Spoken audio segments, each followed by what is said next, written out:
인생의 탄생과 죽음에는 우리가 가진 업을 정화하는 의미가 담겨 있습니다.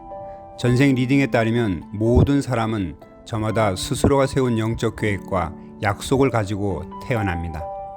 전생에 선행을 지은 사람은 그에 대한 보상을 받기 위해, 악행을 저질렀다면 그에 대한 영적 채무를 갚기 위해 옵니다. 현재의 고통이 전생이 지은 나쁜 카르마를 청산하는 과정이라 여기고 이를 이겨낸다면 다음 생에서는 분명 자신이 원하는 삶을 선택할 수 있습니다.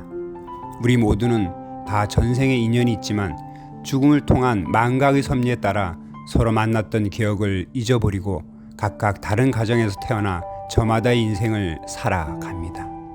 전생은 우리가 분명 살았던 또 다른 시간 속의 삶인 것입니다.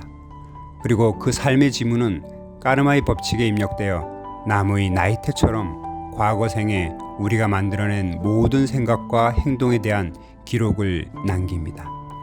불교에서 말하는 인과법칙과 같은 의미를 지닌다고 할 수 있습니다. 한마디로 전생은 현생의 빅데이터라고 할 수 있습니다. 저는 전생의 빅데이터를 통해 저마다의 고유한 영적 정보를 읽어낼 수 있습니다.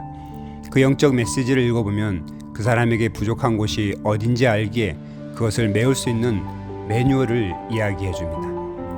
선천적 장애를 가지고 태어난 아이가 있었습니다. 리딩에서 그 영혼은 제2차 세계대전 때 일본군 의사로서 악명 높은 만주 731 부대의 군의관이었습니다. 당시 그는 수많은 사람을 생체 실험 대상으로 삼았습니다. 그리고 그때 얻은 의학 지식과 임상 실험 덕분에 전쟁이 끝난 뒤에도 처벌을 받지 않았습니다. 오히려 미국의 어느 대학병원에서 유명한 교수로 일했습니다. 제2차 세계대전은 현재와 그리 멀지 않은 시기입니다. 부정적 카르마를 씻기 위해선 여러 생을 살아야 하는데 그러기엔 너무나 짧은 기간입니다. 그래서 그 영혼은 자신이 지은 엄중하고 심각한 카르마의 부채를 청산하기 위해 이번 생에서 스스로 장애가 있는 육체를 선택한 것입니다. 어떤 사회단체 중간 관리자로 일하는 40대 중년 여성이 그 사례입니다. 그녀는 상관으로부터 이유 없는 무시와 언어폭력을 받고 정신과 치료를 받고 있었습니다. 전생 리딩에서 그녀는 비교적 가까운 제2차 세계대전 때 일본군 포로 수용소에서 근무한 장교였습니다. 그때 포로로 잡힌 미군 전투기 조종사에게 죽음에 이를 정도의 심한 구타와 폭행을 일삼았습니다. 그런데 리딩에 따르면 전생의 그 조종사가 바로 현재 자신을 괴롭히는 직장 상사였습니다. 그 직장 상사는 그녀를 보면 자신도 모르게 화가 치밀어 오른다고 했습니다.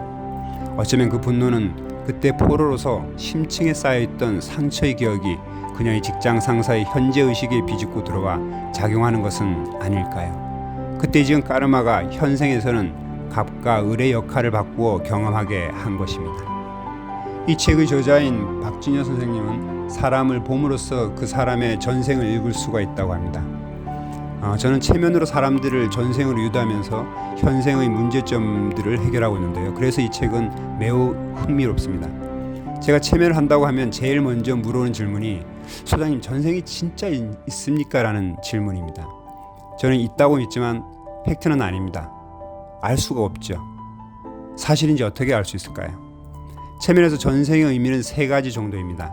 첫 번째는 진짜 전생일 수가 있고요. 두 번째는 그 집안의 혈통에 의해서 공통적으로 보이는 부분이 있습니다. 세 번째는 이도저도 아니고 의식적이든 무의식적이든 암시되었던 것이 전생이라고 나오는 경우이죠. 체면에서 전생이 사실이냐 아니냐는 그다지 중요하지 않습니다. 전생을 통해 현재의 문제를 해결하거나 교훈을 얻는다면 사실 여부를 떠나서 의미가 있는 것입니다.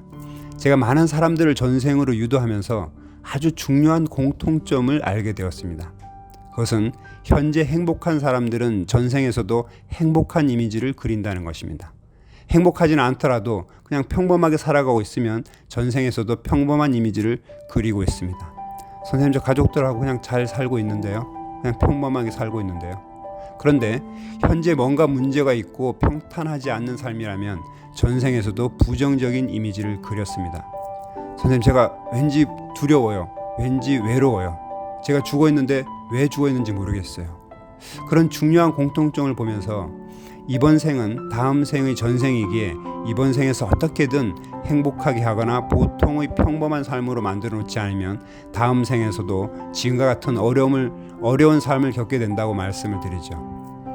마이크로소프트사의 AI 아키텍처인 킹킴이라는 분은 명상을 하시는 분인데요. 우리 무의식에는 전생의 기억을 포함하여 지구 탄생 때부터의 데이터, 즉 빅데이터가 기록되어 있다고 합니다. 그런데 그 무의식의 데이터가 자기의 의식인 양 끄달려 살면 무의식이 이끄는 대로 살게 된다고 하죠. 유명한 정신심리학자 칼 융도 이런 얘기를 했습니다. 무의식을 의식화하면서 살아야 한다. 그렇지 않으면 무의식이 이끄는 대로 살게 되는데 사람들은 그것을 운명이라고 한다. 저한테 체면 심리 상담을 받으러 오는 성인이나 학생들은 처음에 왜 불안하냐고, 왜 우울하냐고 물어보면 이유를 모르겠다고 합니다. 그냥 왠지 우울하고 살기 싫다고 합니다. 그것은 무의식에 올라오는 대로 느끼고 살아가기 때문입니다. 저와 체면 상담을 하면서 힘이 좀 생기면 왜 우울한지 알게 되죠. 무의식을 드디어 의식화하는 것입니다. 우리가 살아가면서 겪는 모든 일들은 전생과 관련이 있습니다. 지금 내가 힘들거나 몸이 안 좋다면 전생의 업을 풀고 있기 때문입니다. 그런 원리를 안다면 왜 나한테 이런 시련이 자꾸 오지라고 물을 것이 아니라 긍정적으로 받아들여서 이 또한 내가 경험해야 할 일들이고 전생에서 악업을 지었기에 그런 것이라고 생각하면 순순히 넘어갈 수 있습니다. 모든 것은 내 책임이다라고 생각하면서 살아가면 삶이 더 만만해지고 풍성해집니다. 내 앞에서 일어나는 일들은 내가 지금 경험으로 받아들였기 때문에 나한테 온 것이기에 내 책임이라고 생각하는 것입니다. 그럴 때 그 일의 주체, 해결 주체가 내가 되는 것이죠. 남을 탓하지 않게 됩니다. 그러면 문제가 해결될 가능성이 높죠. 지금을 알기 위해서 굳이 전생을 볼 필요는 없습니다. 지금 나의 모든 것이 전생과 연결되어 있고 앞으로 발생하는 일들도 다 그렇다고 생각하고 살아가는 것이 중요합니다. 지금부터 모든 것은 내 책임이다라고 생각하면서 살아가시기를 희망합니다. 감사합니다.